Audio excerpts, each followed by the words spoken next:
Bonjour, chers élèves de première année sciences maths et première année sciences X. Dans cette séance, on va faire deux exercices d'application sur le cours masse, volume, pression et quantité de matière. Donc, on va aborder le premier exercice. Le chrome est un constituant essentiel des aciers inoxydables. C'est un métal qui résiste à la corrosion. Sa densité est égale à 7,14 par rapport à l'eau.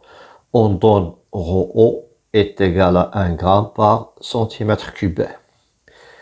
La première question, c'est de chercher la masse volumique du chrome. Donc, pour chercher la masse volumique de chrome, voilà la masse volumique du chrome.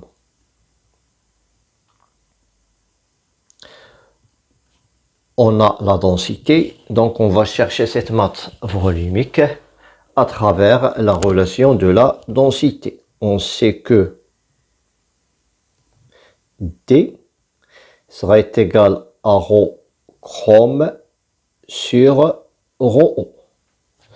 Donc cela implique que ρ chrome sera égal à la densité D fois ρO.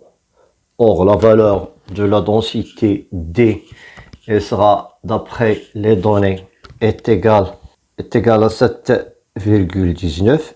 Donc 7,19 multiplié par ρO qui est égal à 1 g par centimètre cube. Donc la masse volumique de chrome sera égale à 7,19 g par centimètre cube. Après, on passera à la deuxième question. On dispose d'un morceau de chrome dont on veut mesurer le volume. Pour cela, on plonge dans une éprouvette graduée contenant 50 ml d'eau. La première question, le morceau de chrome flotte-t-il à la surface de l'eau ou coule-t-il au fond de l'éprouvette? Donc, pour répondre à cette question, à la question de A, on va se baser sur la densité. Donc, d'après la valeur, on sait que D, donc pour répondre à cette question,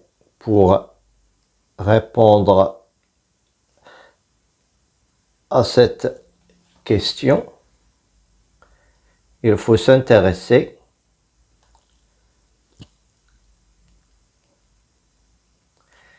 faut s'intéresser à la densité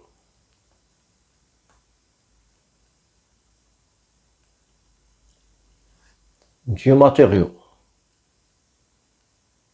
c'est-à-dire du métal. Cette densité, elle est supérieure.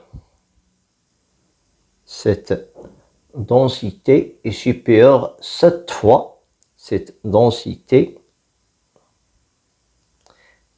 est supérieure 7 fois à celle de l'eau. Donc, cela implique, puisque D est supérieur à 1, donc cela implique que le chrome coule au fond. Elle coule au fond de l'éprouvette.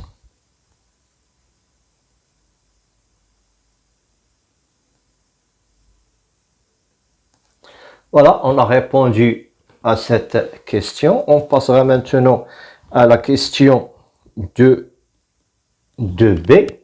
Donc la question de B, le volume lu sur l'éprouvette est à présent de 62,5 millilitres, on déduire le volume de morceaux de chrome. Donc là, c'est simplement, là, comme vous voyez, très simplement,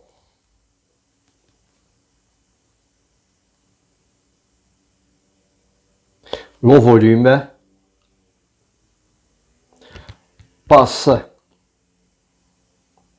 de 50 millilitres à 62,5 millilitres. L'augmentation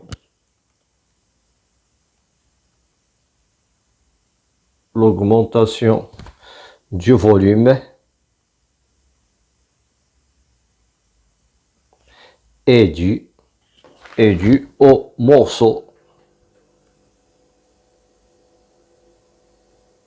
du chrome ajouté. Donc, la variation de volume nous donne le volume de chrome agité. Donc, V sera égal, c'est-à-dire le volume de chrome, et sera égal à 62,5 moins 50, qui est égal à 12,5 millilitres. Puis on passera à la question. On passera maintenant à la dernière question, c'est-à-dire la question C, calculer la quantité de matière de chrome qu'il contient. Donc la quantité de matière de chrome, question de C, la quantité de matière de chrome, on sait que, donc d'après la définition, on sait que N, la quantité de matière du Cr, elle sera égale à la masse de chrome sur la masse molaire de chrome.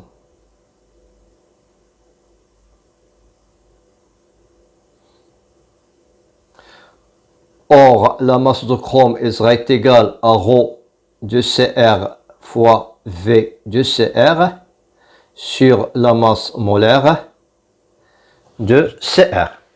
Donc, dans cette question, elle reste à donner la masse molaire de Cr ou bien la chercher à partir du tableau de classification périodique, sachant que M de chrome, je donne moi sa valeur qui est égale à 52 grammes par mol. Donc on va faire maintenant l'application numérique pour trouver cette quantité de matière. Donc ρ de chrome est égal à 7,19 grammes par centimètre cube,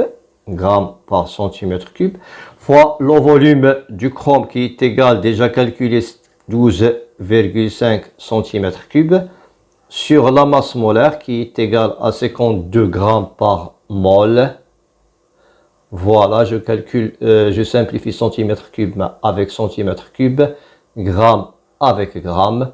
Donc, cette valeur à peu près est égale à 1,73 mol. Après, on va attaquer l'exercice numéro 2. Voilà, pour cet exercice numéro 2, une masse donnée d'un gaz est constituée, plutôt une masse donnée d'un gaz est considérée dans trois états successifs. État 1 caractérisé par P1, V1 et T1. L'état 2 il est caractérisé par la pression P2, le volume V2 et la température T2. État 3 il est caractérisé par P3, V3 et T3.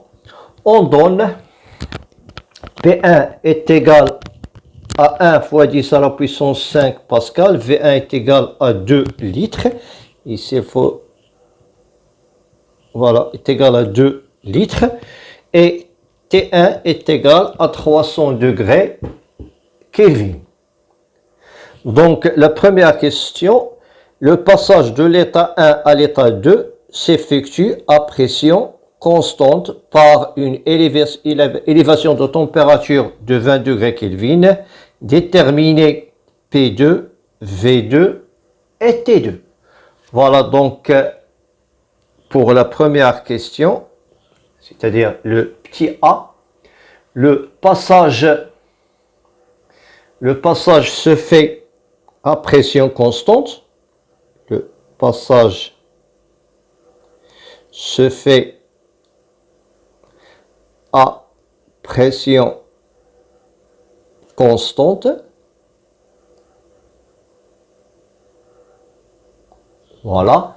C'est-à-dire la pression P1 elle sera égale à la pression P2 qui sera égale la valeur de qui est égale à 1 fois 10 à la puissance 5 Pascal.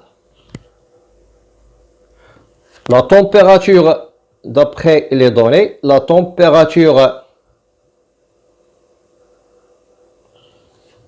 augmente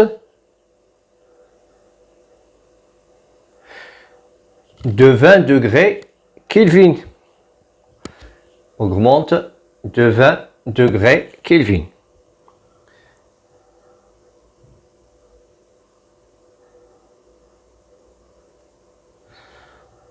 Donc, cela implique, c'est-à-dire que T2 sera égal à T1 plus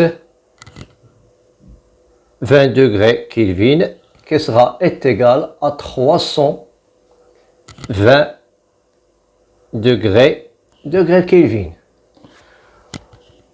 Il nous reste à trouver le volume V2. Donc, pour cela, on utilise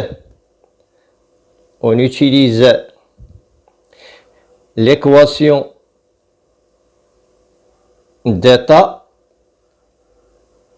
des gaz, parfaits. Donc, on va utiliser l'équation d'état des gaz parfaits. On a PV est égal à nRT. Donc, cela implique que V sur T est égal à N R sur P. Puisque N est lié à la masse, elle est constante, on a pris toujours la même masse, c'est-à-dire la même quantité de matière. R, c'est la constante des gaz parfaits et la transformation se passe à pression constante. Donc, cette expression sera égale à une constante. On en déduit, d'après cette expression, on déduit